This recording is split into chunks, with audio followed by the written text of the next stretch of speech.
I'm Mike Olson from White, South Dakota, 15 miles north of town, north of Brookings, and farm, and trim and shoe horses, and side hobby and stuff, working on horse buggies and horse equipment. And last fall in November, I was working on a horse, and when I got done with that horse, I could barely walk 5 feet, so we took some x-rays of my hip, showed bone on bone and some arthritis and stuff, bone spurs.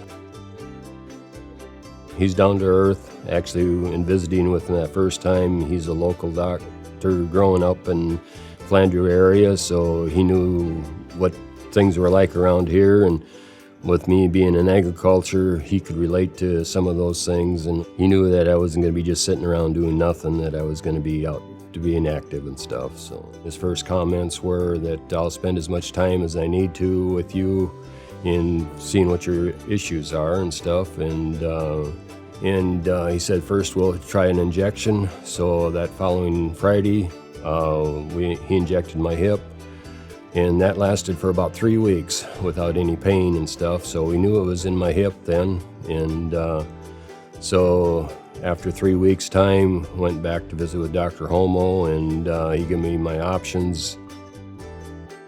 But what he was telling me, to go in and he would do the surgery, open things up, have the robot come in or take out my hip the way it was, and robot would go in and clean out the area for the socket in my pelvic area, and then he would go in and ream out the bone for the arm and things, and pop things back together, and I would be in good shape after that. And it mattered just a little time, and afterwards Dr. Holmoe said it went perfect. And as far as setting that socket in, he only used 1 screw to hold the socket in, as compared to a possibility of 3 screws. So the robot did its job. After surgery, there was no pain whatsoever, so which was a positive. So I was in there for Tuesday to Friday, 3 days, 3.5 days.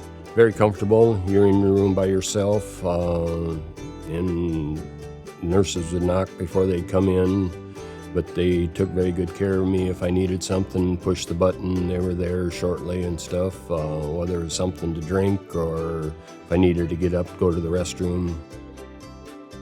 The basic one was to be able to walk around, with the walker. One of the other things before they'd let me go is to be able to climb upstairs with the walker and things, which we already did. That was on Thursday morning of that week, and which 2 days basically after surgery, and that was no problem getting up and down.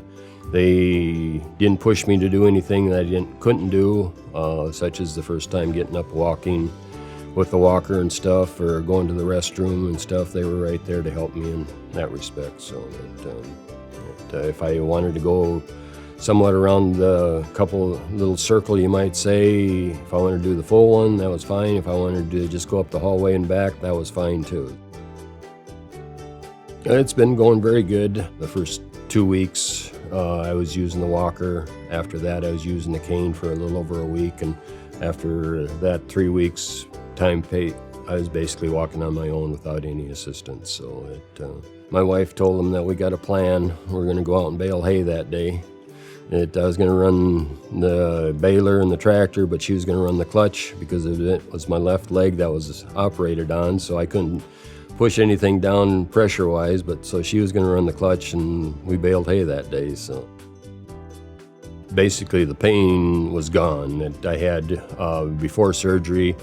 When I was doing planning of the crops and stuff, getting out of the tractor, the first dozen steps or so, you just didn't want to hardly step on that leg because it hurt so bad.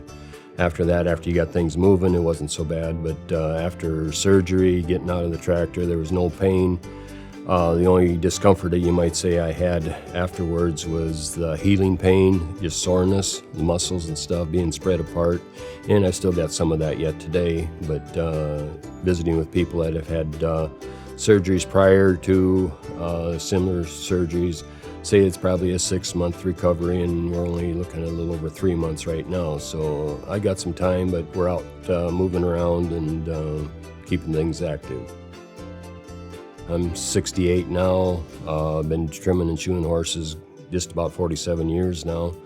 and I'm hoping to make 50 years, but time will tell, but to keep it up as some sort for another 3 years yet. And then hopefully at that time can say I can retire, but a farmer never retires. So I've already recommended Dr. Holmoe to several other people to get another opinion and stuff. I've mentioned it to other people even away from Brookings, but the basic one is closeness to home, not necessarily having to go to Sioux Falls to have the same procedures done. And secondly, family-wise, being closer here. Wife and 2 of my sons were fairly close here too, so family-wise too.